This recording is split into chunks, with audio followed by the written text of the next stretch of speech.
Whenever you're ready, Mr. Lally. Thank you, Your Honor. Good morning, sir. Morning. Could you please state your name and spell your last name for the jury? Timothy Nuttall. Last name is Nuttall, Nuttall.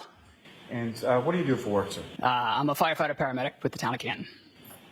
And how long have you been a firefighter paramedic for the town of Canton? I believe 5 years and coming up on 6. And prior to working in that capacity with the town of Canton, what, if any, other employment have you had within sort of the same field as far as being a paramedic? To back up significantly, I got my EMT certification when I was still in high school through CMTI out of Weymouth. They're now owned by Brewster Ambulance. From there, I was employed by Cataldo Ambulance. I worked primarily in the city of Chelsea, running BLS transfers and eventually 911 shifts in that city, in that area of the world, if you will. From there, I decided I liked it. I decided to enroll in paramedic school. I went to the same school I went for my BLS certification, back to CMTI. I obtained my paramedic right before I turned 21. I stayed in the same area, primarily in Chelsea, and eventually edged my way into Everett a little bit and worked up there for about 7 years.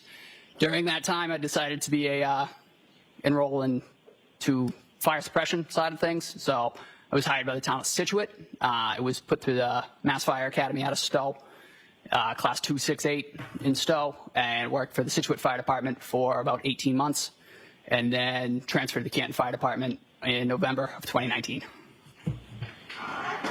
Just a couple questions about what you had just spoken about. So when you use the term sort of BLS, what does that mean? So in EMS, there's two kind of branches. BLS is basic life support, which is EMT basic. Smaller skill set, if you will.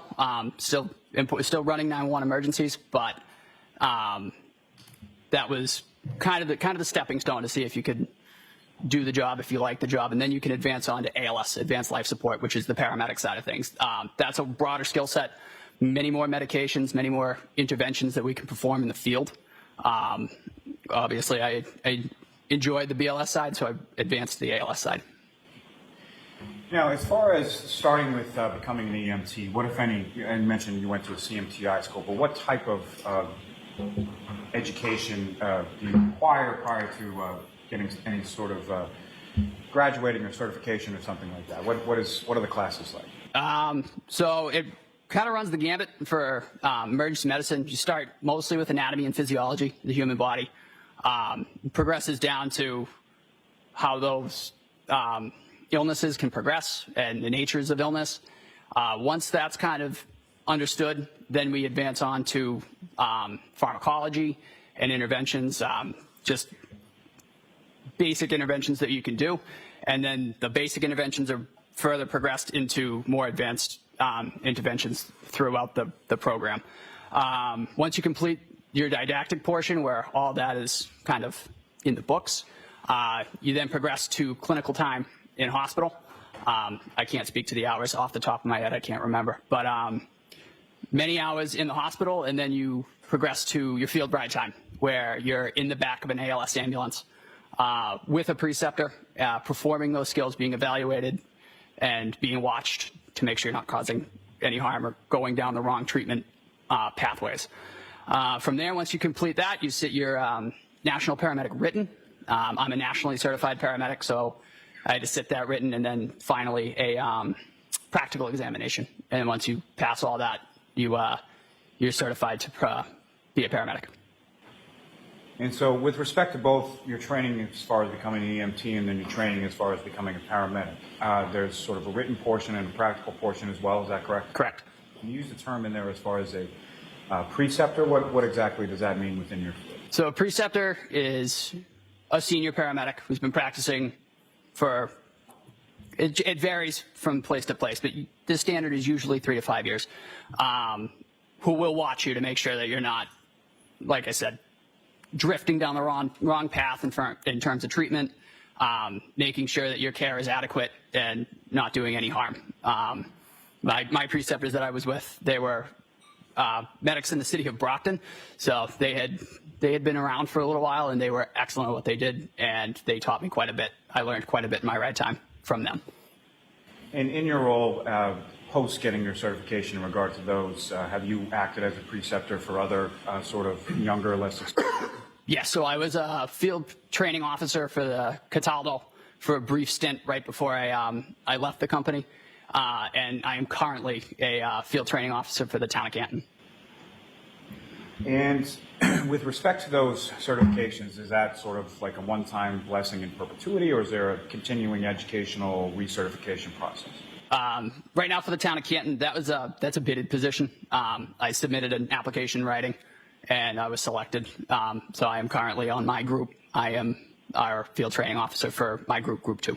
Okay, and my apologies, poor question on my part. I was asking sort of more in general. So beyond the sort of preceptor sort of faction of that, just in regard to, in general, being an EMT and a paramedic, as far as your certifications are concerned, is that something that you have to continue? Is there any sort of recertification process, and how often is that? Oh, I apologize. Okay, yes. So every 2 years, we are required, both by the national component and the state component, to complete a certain amount of hours per year for your recertification. I actually just recently recertified in March. I can't speak to the exact number of hours, but there's a national component, state component, and a local component, and the trainings are quite in-depth.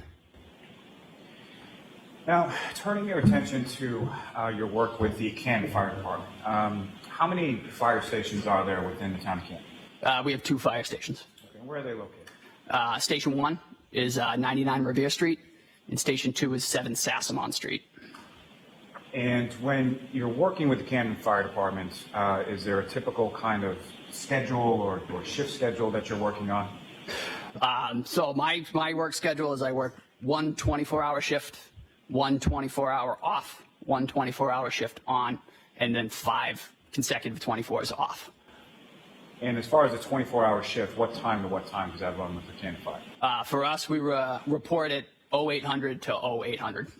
So 8 a.m. to 8 a.m.? Yes. And within both of those station houses, how much sort of apparatus, or how many different sort of vehicles and apparatus do you have within each of those station houses? For Station 1, 99 Revere Street, we have Car 5, staffed with a captain. We have Engine 3, staffed with 1 lieutenant, 2 firefighters, and Ambulance 1, who is staffed with two firefighters. We do have a PB waiver, so we will run Paramedic Basic on Ambulance 1. However, that is primarily a double medic ambulance. And for Station 2, it's a very similar setup. It is Engine 4 with 2 firefighters and a lieutenant, and Ambulance 2 with the same setup as Ambulance 1. Both those stations also have ladders that run out of them, Ladder 1 and Ladder 2 respectively. And the crews from Ambulance 1 or Ambulance 2 will cross-band those ladders as needed. Now, with respect, if I could turn your attention to January 28th into January 29th, sort of Friday into a Saturday, do you recall 2022? Do you recall those days? Yes. Okay, were you working one of those 2 days? I was scheduled to work the morning of the 29th, I believe. So you were scheduled to work essentially the morning, 8 a.m. on the 29th until 8 a.m. on the 30th? Correct. And prior to, or the 28th sort of going into the 29th, what, if anything, were you aware of as far as weather that had been forecasted or that was reported to come in? I was aware that there was a significant storm, supposedly. Well, there was a significant storm coming through. I woke up very early that morning just to check. I took a peek outside of my house. I live in the city of Brockton. I noticed that the conditions it was starting to snow a little bit. So I got up early and got ready for work and left earlier than I normally do. And about what time, which station were you assigned to on that? I was at Station 1, 99 Revere Street, and I was on Ambulance 1 for the day. And about what time did you arrive at Station 1? Due to the inclement weather, I believe I arrived several hours early. I showed up to the station around 5:45, 5:50 that morning. And around the time that you were driving from your home to Station 1 in Canton, what, if anything, did you note as far as sort of driving conditions, visibility, anything like that? The snow was starting to accumulate. The roads, I drove through several towns, but the roads were starting to be treated, but they weren't pristine. There was obviously a buildup of snow starting on my ride, which was part of the reason I left early, just either to relieve people if they needed to get out before the storm really hit, or just to help them with snow removal. And to that point, when it comes to sort of snow removal at the fire station, what, if any, sort of duties and responsibilities do yourself and the other firefighters have to in relation to snow removal around the station? So we're responsible around the station to keep what we refer to as the apron clear of snow. The apron is where we back our fire trucks into and out of the station. So we remove all that ourselves. We have a plow truck. However, we'll also shovel walkways and stuff for the public if they need to get in. So that was one of the primary. For the crew was actually outside removing snow when I pulled in to the station that morning. And it may be pretty self-explanatory, but as far as the apron itself, why is it so necessary that the apron remain clear as far as snow is concerned? Just to maintain a path for the emergency apparatus to get in and out in a timely manner.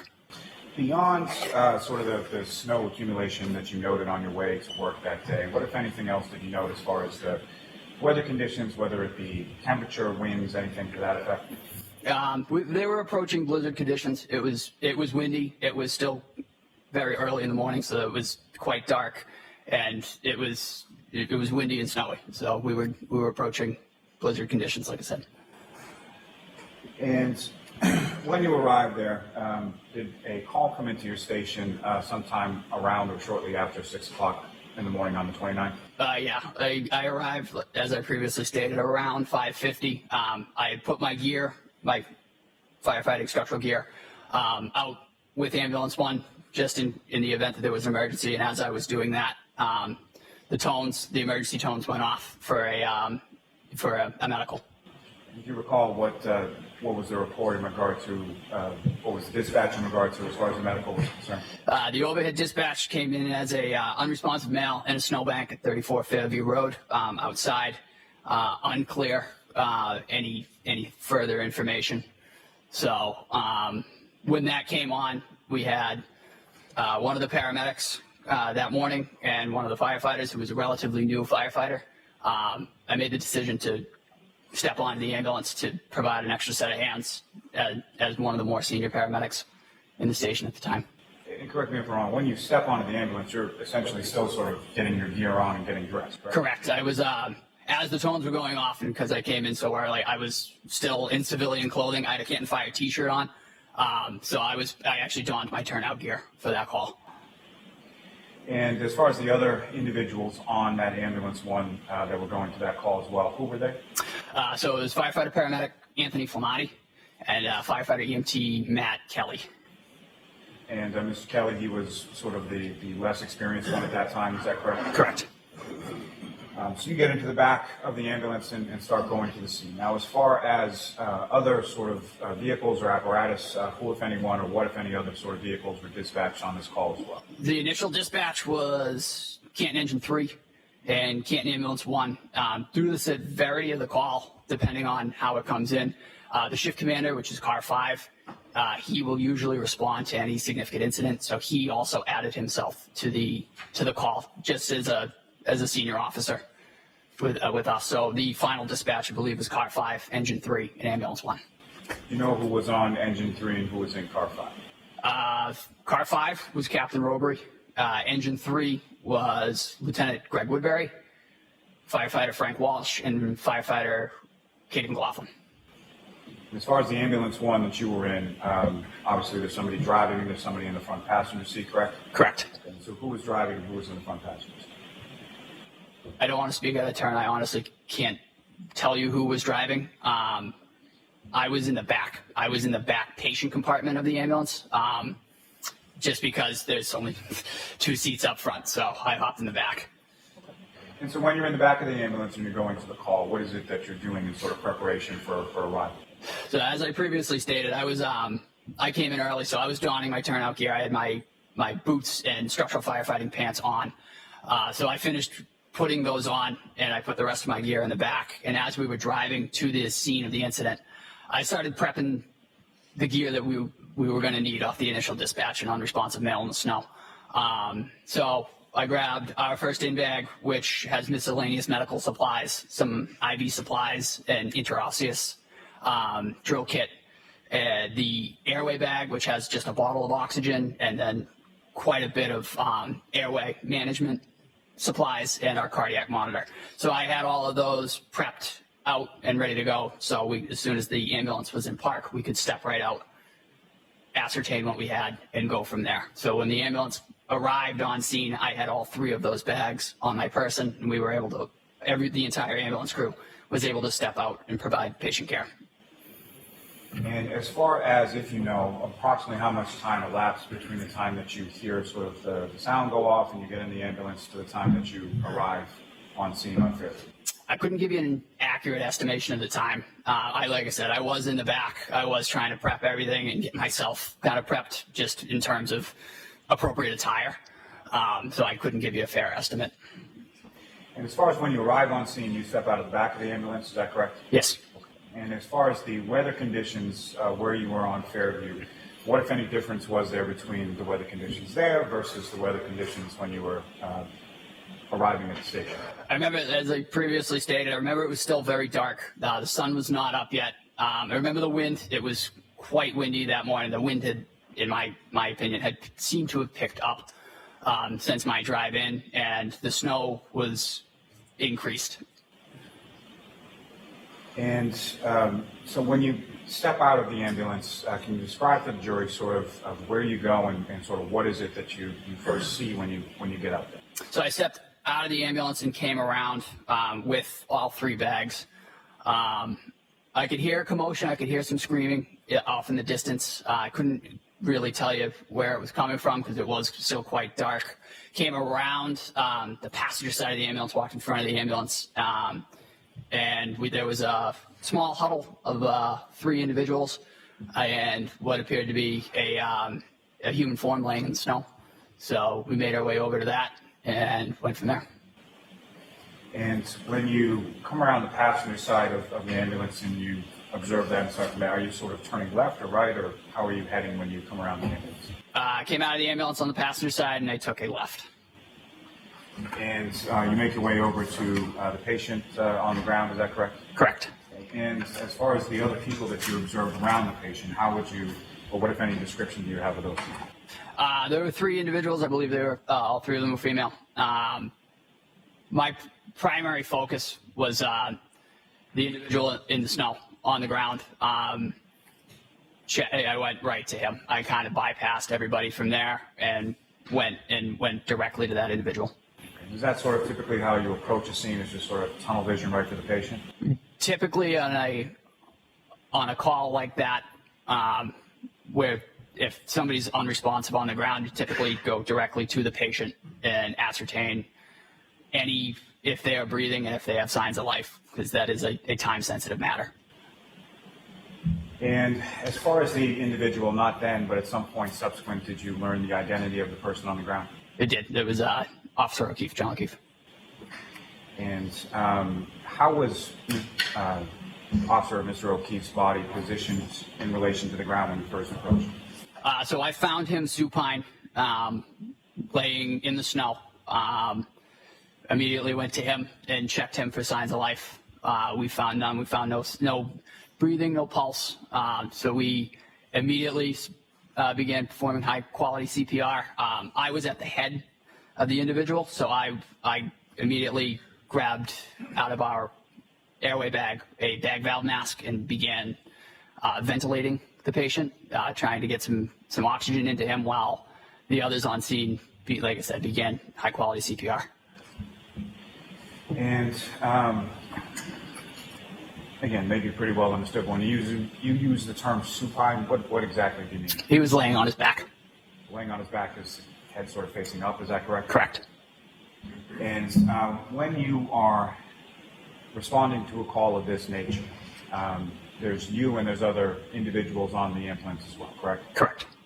And is there a certain division as far as treatment and diagnosis and things of that nature are concerned between you and the other people on the ambulance?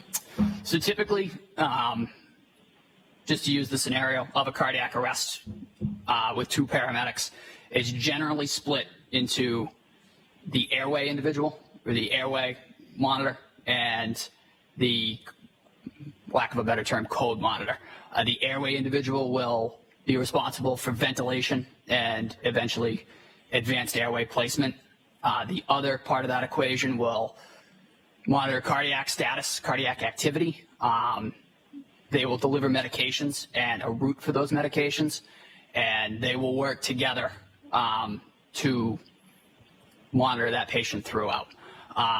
As I said, I was on the head. I just happened to fall at the head, so I took the ventilation portion of that.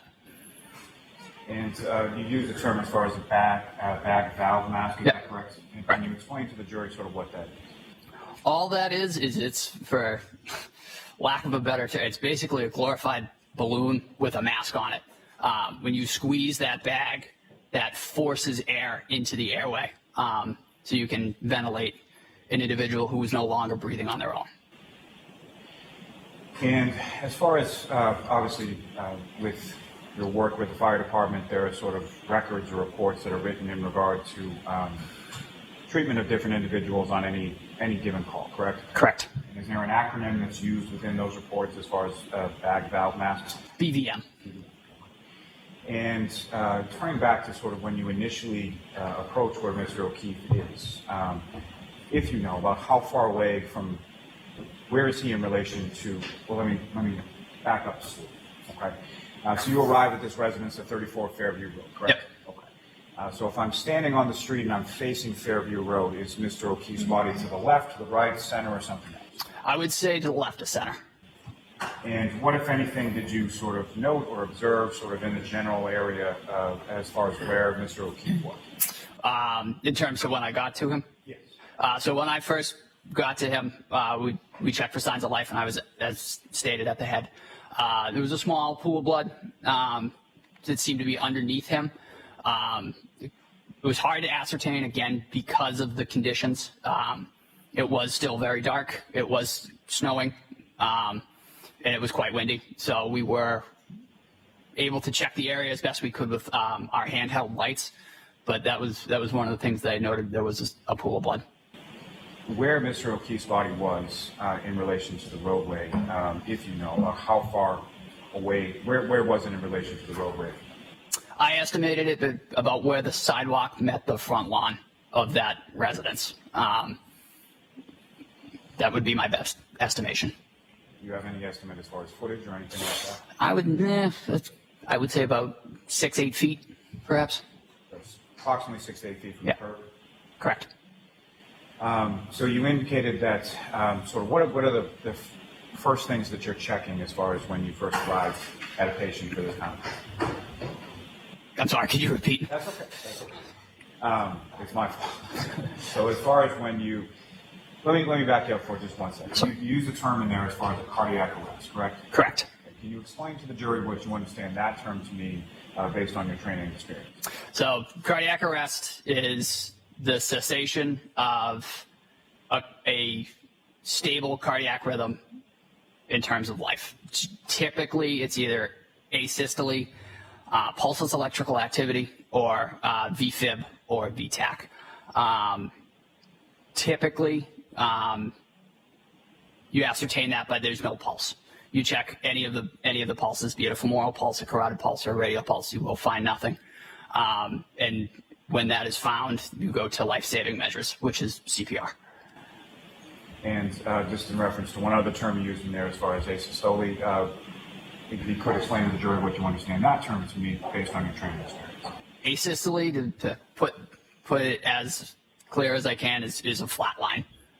There's no electrical activity in the heart.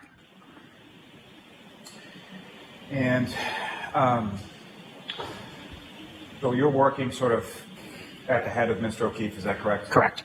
And sort of while he's still on the ground, and what is it that you're specifically sort of doing in reference to your treatment of that? So I was, as we talked about earlier, I had a BVM, bag valve mask, and I had Mr. O'Keefe, I was ventilating him. So I had the mask on his face, and I was giving him positive pressure breaths with that BVM. And as you're doing that, what, if anything else, did you observe beyond sort of the blood pooling you've already talked about, as far as any tactile observations you made of Mr. O'Keefe, any visual observations you made of Mr. O'Keefe at that point outside of the ambulance? He was dressed for the weather. He had several layers on. Other than that, our primary focus was kind of getting him extricated and out of the elements, just because it was, as stated, conditions were suboptimal, and we wanted to get him into an environment with better lighting and some heat, so we could further assess if he had any injuries and go from there. And so the other firefighters, paramedics, excuse me, that are on the ambulance with you, while you're doing sort of the back valve mask at his head, what, if anything, are they doing? I believe the other firefighters that were dispatched, they were getting extrication equipment. I believe we put this individual on what we refer to as a scoop stretcher, which is basically a long plastic stretcher that we can roll an individual onto and then just pick him up, just for our safety and the safety of the patient. It's just really just a long board that we can pick up and then put onto our ambulance stretcher. So somebody was grabbing the scoop stretcher, somebody else was grabbing the ambulance stretcher, and I believe that was a coordinated effort on their part. And I apologize for keep going back and forth, but if I could take you back just one moment before that. So when you first sort of arrived to Mr. O'Keefe, you mentioned that there were 3 females sort of huddled around. Is that correct? Correct. What, if anything, did you observe any of those females doing with respect to Mr. O'Keefe when you first got there? That group seemed to be agitated. It was a scene of heightened emotions. As I stated, when I stepped out of the ambulance, I could hear screaming. I could hear people yelling, and it seemed just to be, that group was just quite agitated. At some point, you are able to get him on the scoop stretcher and then over to the ambulance, correct? Correct. And when you get to the ambulance, what, if anything, did you note as far as what, if any, difference was there in the lighting in the back of the ambulance versus on the front lawn? The lighting was significantly better. All of our ambulances have fluorescent lighting in the ceiling of the ambulance, so those were on, and we were able to see that there was some more injuries once we were able to get him out of his winter clothing. And so, to that point, when you sort of first get into the back of the ambulance, what is sort of the protocol? What is it that each of you are sort of doing with respect to patient care at that? So the biggest priority is continuous high-quality CPR, and that is the biggest thing with any cardiac arrest, is uninterruption of compressions. So when we got him into the back of the ambulance, we continued CPR throughout. So while multiple people were performing CPR and eventually a mechanical CPR device was applied, those compressions were uninterrupted, and others were removing clothing, I honestly couldn't tell you the number of articles of clothing, but I believe a winter jacket and a sweatshirt were removed, and then eventually he was, all the clothing was removed, and that's protocol for any cardiac arrest or any traumatic injury. Is usually all clothing is removed so we can have unfettered access to the individual to see if there are any other injuries. And why is that protocol? You mentioned earlier, sir, that there is tunnel vision. The absence of clothing kind of helps to remove that, so you can see everything. You can assess everything. And you mentioned sort of a mechanical means of CPR. Is there a specific device that's used for that? Yes, we use a Lucas device manufactured by Stryker, and for lack of a better term, it's basically just a plunger that does CPR. It frees up a set of hands for us, and that can provide CPR uninterrupted as long as the batteries last. Now, at the time that you get him get Mr. O'Keefe into the back of the ambulance and you're removing some of the clothing, what, if anything, did you note at that time or at any subsequent time in regard to footwear? To be candid, I wasn't really looking at the footwear. I believe it was brought to my attention when we eventually transferred patient care at Good Samaritan Medical Center that the individual was missing a shoe. However, that wasn't my primary focus at the time. And the items of clothing that were removed from within the ambulance, eventually when you transfer that patient care to the hospital, what, if anything, happens with that? In terms of the chain of custody of the clothing, that is typically brought in either with the individual or after, and that is usually deposited on the floor of the room where that patient is, and then the hospital takes custody of it. Occasionally we'll put it in bags. However, I could not speak to where that clothing went on this case. But fair to say whatever clothing was taken off in the ambulance left the ambulance at some point. Correct. And went to the hospital, is that correct? Yes. When you have Mr. O'Keefe in the back of the ambulance and the lighting is better, what, if anything, did you observe following sort of the removal of the clothing, as far as what, if any, injuries did you observe to Mr. O'Keefe in that sense? He was noted to have, and I was right at the head, he was noted to have a hematoma on the right side of his face, just above his eye on his forehead. And there was some scratches on the right arm, the upper arm. And you used the term as far as hematoma. Could you explain what you understand that term to me? For lack of a better term, it's just an egg. He had a pretty good egg on his head. And as far as anything beyond that, did you observe anything or note anything beyond the egg on the head and the scratches on the right arm? As we got further down our treatment modality, we went to place an advanced airway. It was noted to have some blood, some mucus, and some bile in the back of his airway that was then suctioned out before we placed our endotracheal tube. And what is an endotracheal tube? So an endotracheal tube is basically, it's just a plastic tube that is passed through the mouth into the trachea through the vocal cords. It's a definitive airway, if you will. It isolates the trachea so you can better ventilate your patient, and you don't have to worry about any air getting into the stomach, any gastric insufflation. And that is the gold standard for cardiac arrest, is a properly placed endotracheal tube. You mentioned there were some substances that were suctioned from his airway, is that correct? Correct. Okay, and what were they again, I'm sorry? I believe it was blood, bile, and mucus. And do you have any idea how much of that was suctioned? I couldn't give you an exact number, but it was enough that we needed to set up a suction system to remove it before we intubated. And just turning briefly again to the arm, these were injuries that you observed on his right arm, is that correct? Correct. What, if any, injuries did you observe on his left arm?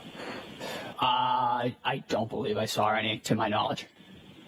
And as far as your memory, as far as his right arm, how far did it sort of extend, and where was it located? Sort of upper arm, lower arm, both, or where was it? I believe it was just below his shoulder. They ran, I would say, probably 3 or 4 inches from, I would say, about the shoulder right down to maybe 2 inches above the elbow. And as far as Mr. O'Keefe's nose, what, if any, observations did you make of that? Initially, it was noted to be very cold. The individual was cold all around to the touch, but his nose was also quite cold, quite white, just because he had been in the elements for a little while. There appeared to be a little bit of blood on his nose as well.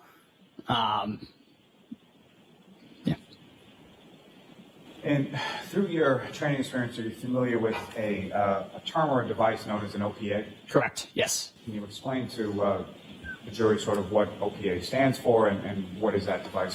What does it do?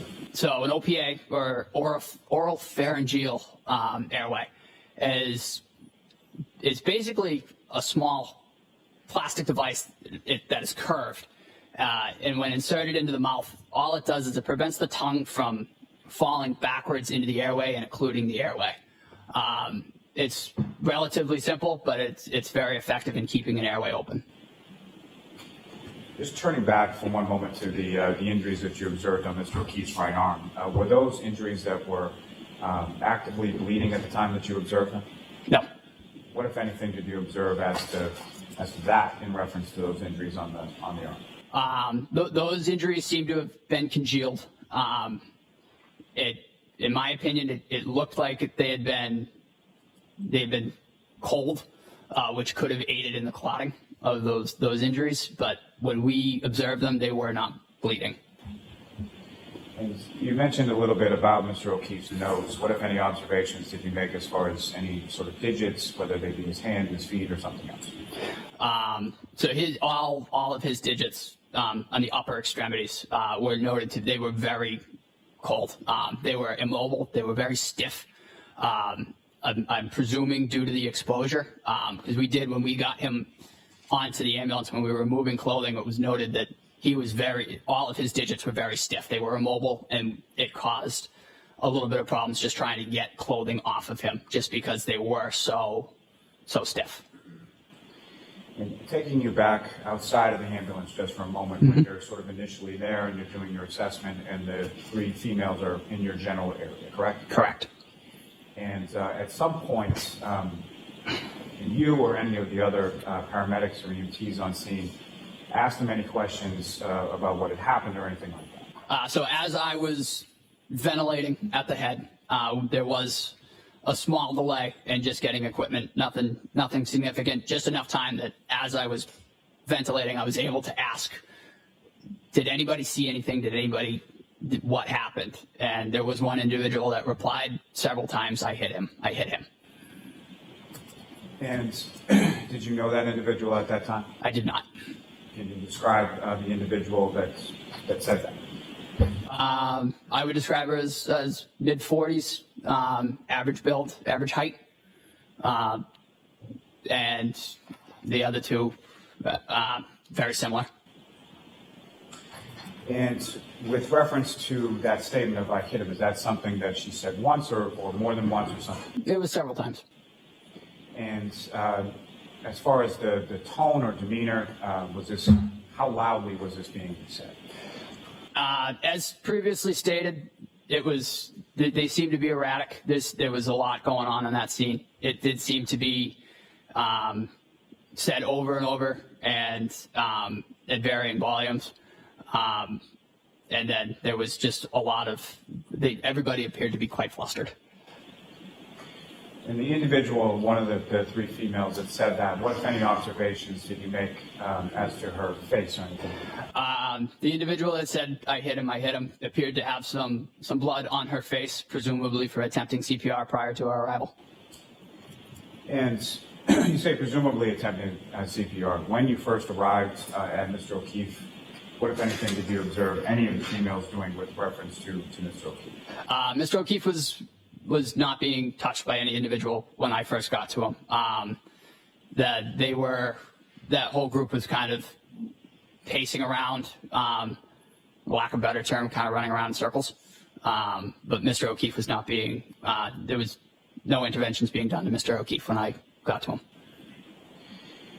And to be clear, sort of when you're in the back, fast forwarding now to sort of in the back of the ambulance, you're, again, sort of focused on the respiratory in the head, correct? Correct. And who, if anyone else from your department, is in the back of the ambulance, and what, if anything, are they doing at that point? So at that point, I had myself and Nat Kelly, EMT Kelly. He was kind of with me for the head. One of the, for lack of a better term, easier operations of a cardiac arrest is ventilation. So Matt Kelly was assisting me with ventilations, is just squeezing the BVM to provide ventilation. The lead paramedic for the cardiac arrest was Anthony Flamati. He was running everything else. He was running the application of the cardiac monitor. He was monitoring the status of medications being administered. He was assisted with that by Katie McLaughlin, Lieutenant Woodbury, and Firefighter Walsh. And at some point, if Firefighter Flamati, at this point that you're in the back of the ambulance, you don't have any sort of demographic information in regard to your patient, correct? Correct. So what, if anything, did Firefighter Flamati ask anybody else to do in regard to obtain? I believe he asked Firefighter McLaughlin to exit the ambulance and gather some information from the bystanders in terms of name, date of birth, any significant medical history or medications. just so we could further treat the patient. And to the best of your knowledge, Firefighter McLaughlin leaves the ambulance to do that, is that correct? Correct. But you weren't present for any of that, correct? No. So there's some period of time in the back of the ambulance and then the transport to Good Samaritan happens, is that correct? Correct. Do you recall where different people from your department were in relation to that transport to the hospital? So the transport in the back in the patient compartment was myself, Firefighter Kelly, and Firefighter Flamati, with Firefighter McLaughlin driving ambulance 1. Can I have just one moment, ma'am? Yes.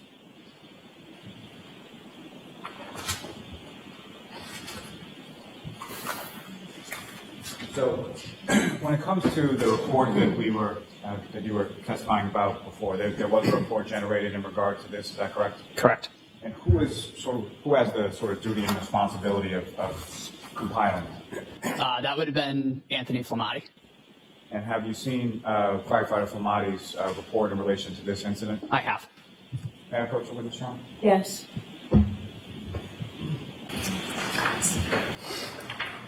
So, John, your document actually just review that and we'll look up when you finish. All right. Do you recognize that, sir? I do. And what do you recognize that to? This is what I believe to be the ENFERS report written by Captain Robery and the patient care report written by Firefighter Flamati.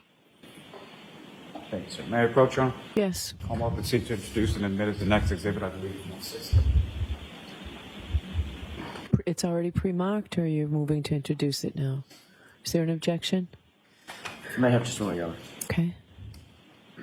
Mr. Nuttall, just directing your attention up to the screen there and what's been previously marked as exhibit number 9. Do you recognize what's depicted in that photograph? I do. What do you recognize that? I believe that's B34 Fairview Road. Is that a relatively fair and accurate portrayal of what it looked like around the time that you arrived there, absent sort of lighting conditions and things of that nature? Yes. And Ms. Gilman, if I could have exhibit number 18. And Mr. Nuttall, if I could ask you, using that laser pointer before you, well, first let me ask, do you recognize what's up on the screen as exhibit 18? Yeah. Again, 34 Fairview Road. And the area where you first observed Mr. O'Keefe supine on the lawn and the 3 females around him, do you see that area in this photograph? I do. And if you could, using that laser pointer, just direct the jury's attention to where in this photograph you see that area. Oh, I'm so sorry. I would say right around this general area, right about here. And lastly, Ms. Gilman, if I could have exhibit number 14. And again, sir, do you recognize what's up on the screen as exhibit number 14? I do. And what do you recognize that? That I believe to be is where we found Mr. O'Keefe. And as far as the pooling of the blood that you observed around Mr. O'Keefe's head, do you observe that area within this photograph as well? Yes. If you could, again, using that laser pointer, just direct the jury's attention to where in this photograph you observed that. They were right around in this general area. From there. Thank you, sir. Mr. Officer, we can have the lights back up. Your Honor, may I approach just to retrieve that? Yes. I have no further questions for this witness at this time, Your Honor. All right. Cross-examination. Thank you, Your Honor.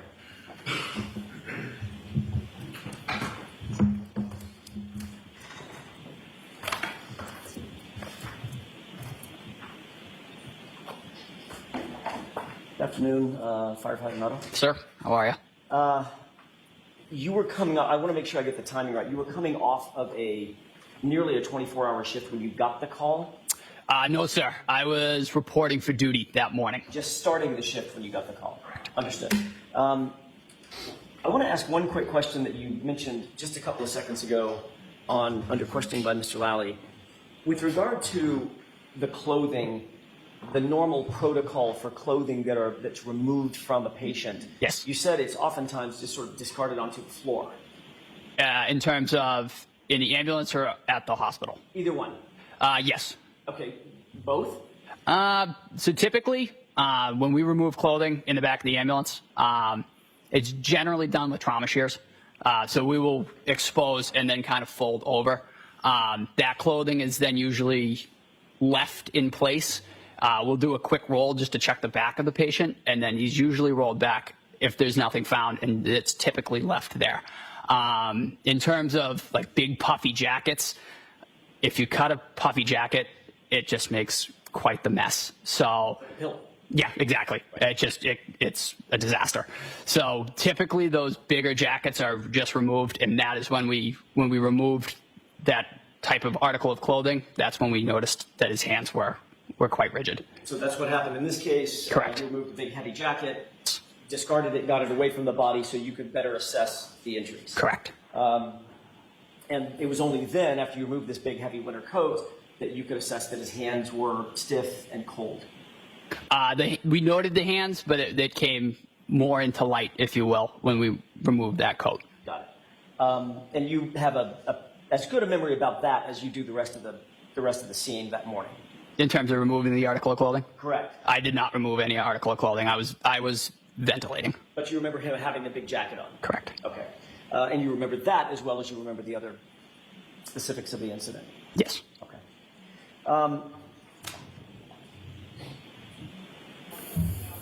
When responding to a scene, I want to dovetail on the same subject, but just come at it in a little bit different way if you indulge me.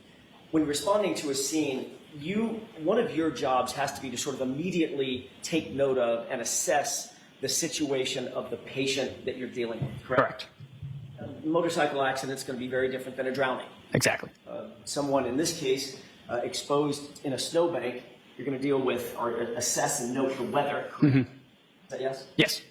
You're also going to note and assess the condition of the patient. Correct. As it pertains to the weather. Yes. So someone, for instance, that's in a snowbank naked, no clothes on at all, is going to be a little bit different assessment than someone who's completely dressed for winter, correct? The initial assessment with every patient is going to be automatically circulation, airway, breathing. Understood. We approached this individual the exact same way. Is automatically went directly to cardiac. Make sure. I guess what I'm asking is your attention is focused on some of those details for sure. Correct. All right. And that's how you remember that big heavy coat that he was wearing, correct? I remember he was appropriately dressed. Correct. Okay. As a matter of fact, you testified to that in the grand jury that, quote unquote, he had a heavy coat on. Yes. Consistent with how you're testifying today. Is that right? Correct. All right. Your Honor, I'd like to mark 2 photographs as next in order. They have not yet been marked. I believe it would be 160. It doesn't matter so much the number, but why don't you just show the prosecutor the photos? 161 and 162 in order. May I approach? Yes. Yes, sir. I'm going to ask you, first of all, whether or not you recognize what's depicted in those photos. Honestly, sir, I couldn't recall the exact, but yeah. You do recognize them? Yes. Does that appear to be what John O'Keefe was wearing when you found him? I don't recall, sir, to be perfectly honest. May I approach you? Yes. Do you recall this being part of,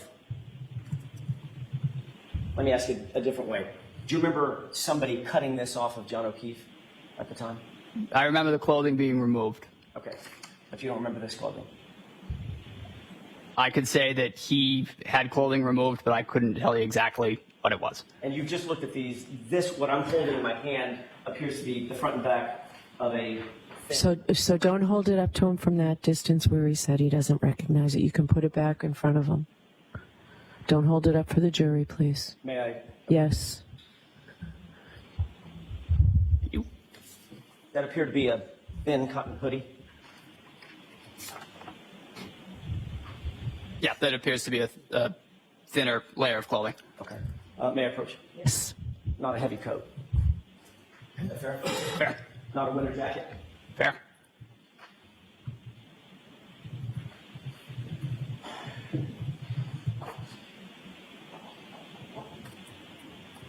Is it fair to say you had a lot on your mind when you were out at that scene, correct?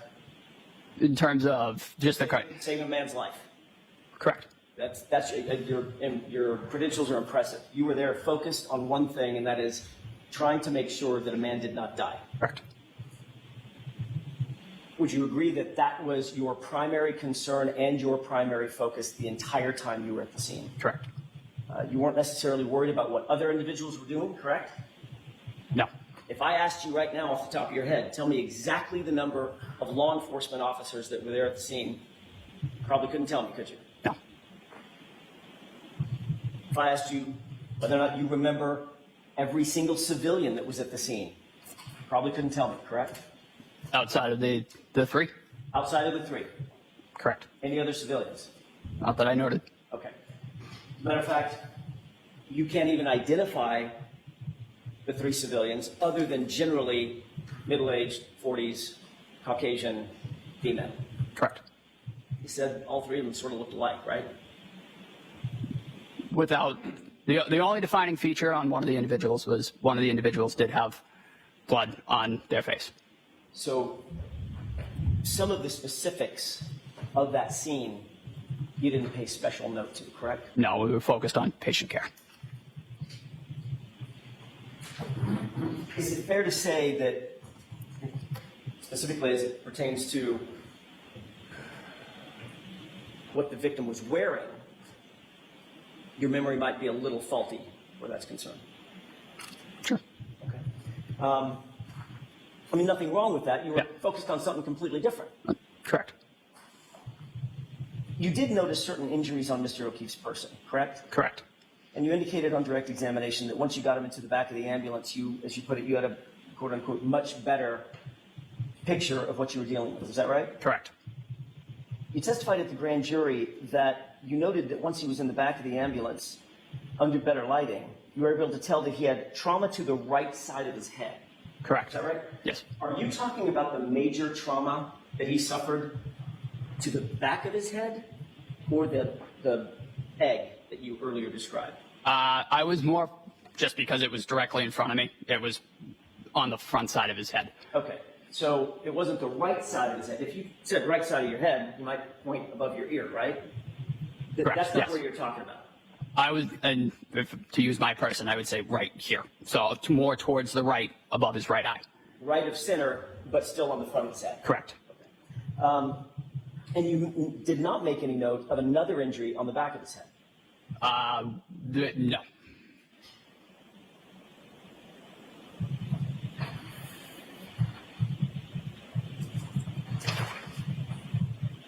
You talked about the injuries to the right side of his arm, correct? Correct. You noted that those injuries appeared to be scratches. Yes. That's your word, not mine, right? Correct. You didn't say that those were blunt force trauma. No. You didn't say that they were abrasions. Scratches and abrasions, in my point of view, seem to go hand in hand.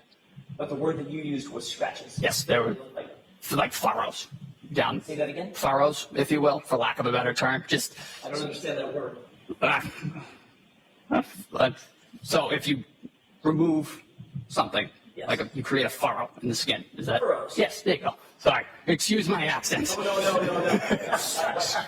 I'm on your turf. Fair enough. This is my accent. I'm so sorry. Boy, that one. Oh, it's going to be a meme somewhere. Hey, my cousin Vinny. Yeah, got it. All right. So when you said furrows, you made your hand in almost like a claw and drug it against your right biceps. Objection. Sustained. Can you repeat the movement that you did for the jurors when you said furrows? Objection. Sustained. Just move on to the next question, please. You would agree that a very common cause of a hematoma over one's eye is being hit or punched. Correct. Is that right? Yes.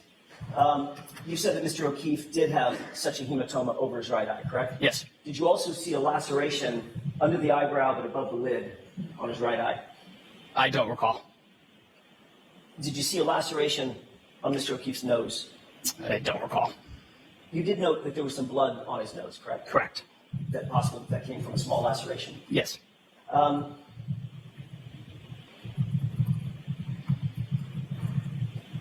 In your experience, well, let me ask you another question.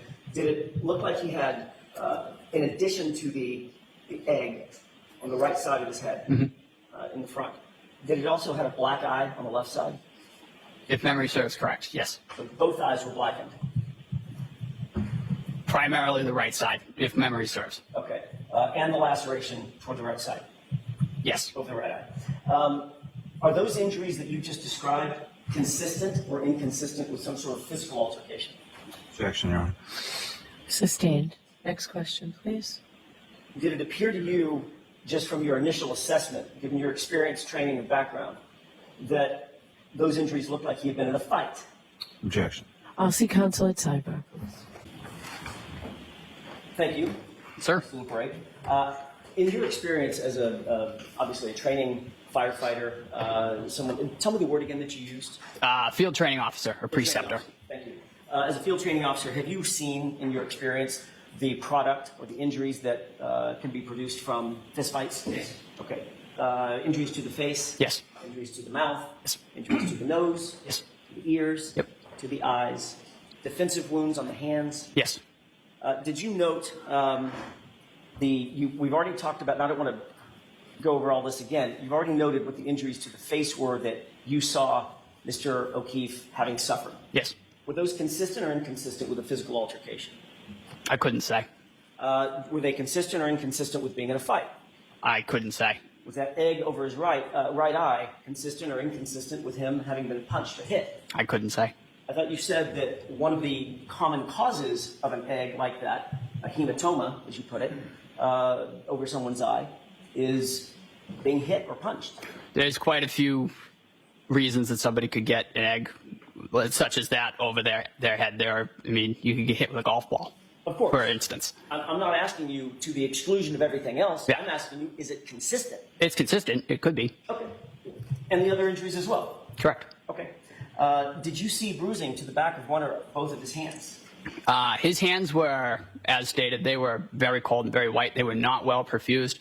And when you don't have adequate perfusion, swelling and smaller injuries don't typically present themselves, if you will. So you may not have seen that. Correct. The bruising may have been there. It might have been there. It just wasn't observable just due to the condition of his hands. Just may have overlooked it. Yes. Okay.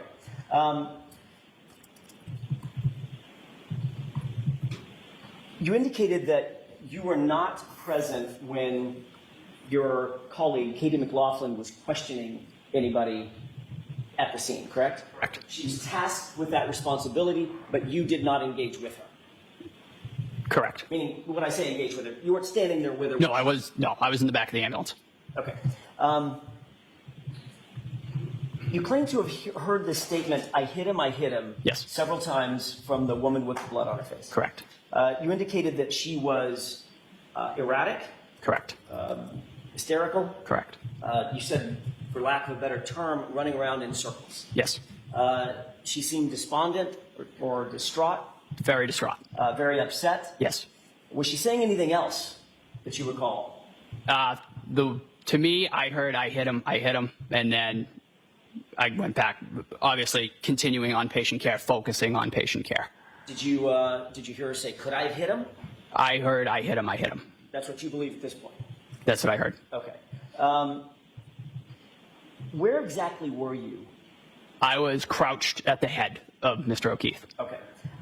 You were asked that exact question at the grand jury, correct? To describe where you were and who was doing what? To my knowledge, yes. Okay. You were asked a question when you spoke to her and she said, I hit him. Were you with the other representatives, sir, there at the time? Were there other people around you? Do you remember being asked that question by a grand juror? I don't recall. Do you remember answering, no, there were other people around me. I had paramedics Flamati with me. I believe Firefighter Kelly was there as well. Correct. So the three of us were all providing patient care around Mr. O'Keefe. And you indicated that we were all there together. You were kneeling and you were doing the airway while you called him Tony. That's Anthony Tony. Yes. All right. He was doing the CPR, correct? Correct. And it's absolutely clear in your mind that when that statement was made, you were knelt down over Mr. O'Keefe. Flamati was doing CPR. Kelly was with you guys, and you posed the question to her, do you know him? Correct? Correct. Great. So I want to make sure I understand this. You said, as you're knelt down, do you know him, directly to the female, and she answered your question with, I hit him, I hit him. Yes. But that's not what you told Trooper Proctor in a February 8th interview. Is Okay. it? I don't recall what I told Trooper Proctor. Let's start at the beginning. Do you remember having a conversation with Trooper Proctor on February 8th? I do.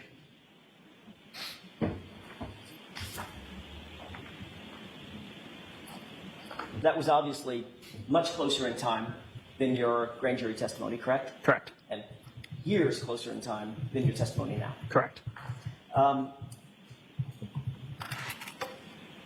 Do you recall on February 8th telling Trooper Proctor that while you were rendering aid, you heard Karen say, I hit him, to another female on the scene? To another female, as I stated, I heard several times I hit him.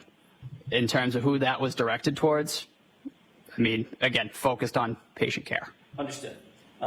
My question was a little bit different. Do you recall telling Trooper Proctor specifically that while you were rendering aid, you heard Karen say, I hit him, to another female on the scene, and the other female told Karen to be quiet? I do recall that. Okay. That's not what you testified to today, though. Okay. Matter of fact, that story has changed to you posed a question, and she answered your question. Correct? Correct. So which is it?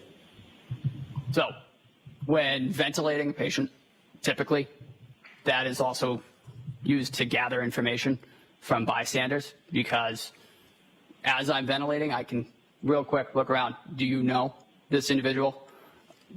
Do you know anything about this individual? That's fairly typical for any scenario in this. It's a very quick information gathering strategy. But you'll agree that your testimony today has changed from what it was from your statement to Trooper Proctor on February 8th.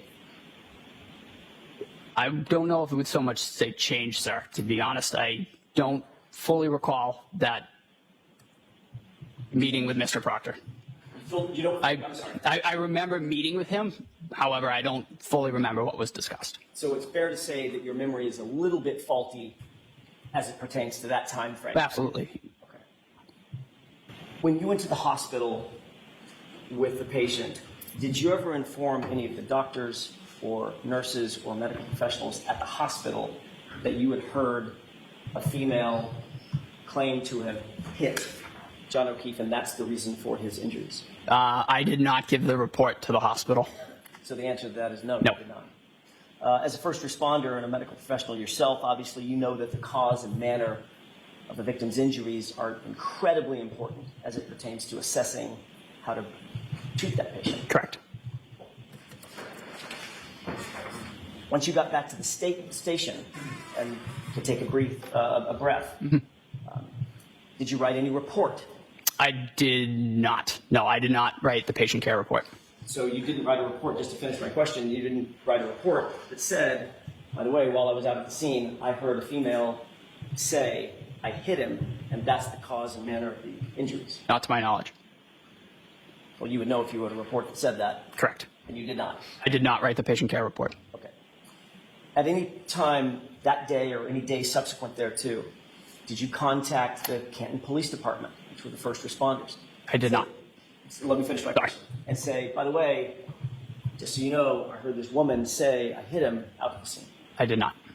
Did you ever, on that day or any day subsequent thereto, contact the Massachusetts State Police and say, I heard this person say I hit him? I did not.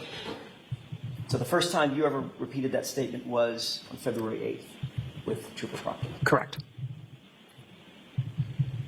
And by the time we've come full circle to today, that statement has now pivoted. In terms, You didn't you didn't overhear the person say it to a female. Now, she's talking directly to you now. she spoke directly to me, yes. Have you just one last point. You've obviously noted that this case has gotten an enormous amount of notoriety, correct? Correct. How many times would you say that you have discussed this case and this incident with your fellow firefighters?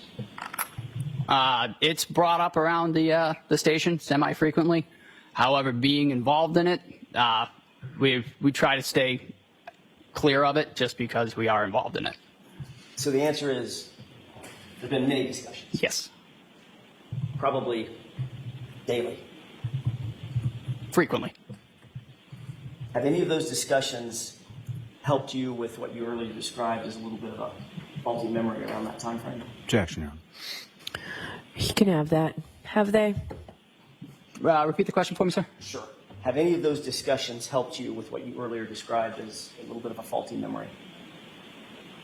The memories that I have and the ones that I'm bringing up, I don't believe that they've changed. You know, I've played them over in my head to the best of my ability, and I don't believe my story is swayed. If they've been enunciated incorrectly on my part, that it wasn't intentional. Understood. And, Yeah. and nobody's casting aspersions. Yeah. Memory's a funny thing. So your memory is as good about that as it is about that winter coat. Yes, sir. Thanks. That's all I have. Mr. Lally? Mr. Nuttall, when it comes to you being asked about